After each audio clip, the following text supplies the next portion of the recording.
ازيكم يا شباب عاملين ايه؟ النهاردة انا قررت اجيب حاجة مختلفة عن المحتوى اللي احنا بنعمله على قناتنا. تحدي كده جميل، وهو ان انا اقرأ القرآن كله في 5 شهور.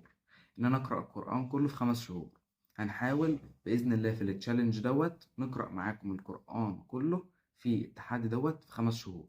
يلا بينا نبدأ معاكم التحدي. طبعا ال5 شهور هيتلخصوا على حوالي مثلا 5 6 أجزاء من الفيديوهات الشورتس، هتلخصوا على مثلا 5 6 أجزاء من الفيديوهات الشورتس. فأي حد برضه عاوز يتشجع معانا كده ويقرأ القرآن كله برضه، لو لو حتى عاوز يقرأ القرآن كله في أقل من كده برضه، يلا حاول تتشجع معانا إن كل الناس تبدأ معانا في التشالنج ويلا بينا نبدأ. فاتحة بعدين سورة البقرة. وبس كده زي ما انتم شايفين، وبدأنا نقرأ يا جماعة. قرأنا 10 صفح في أول بارت زي ما انتم شايفين. كده يا جماعة خلصنا لغاية الصفحة ال10. كل يوم 10 صفح بإذن الله هنخلص بإذن الله القرآن كله قراءة.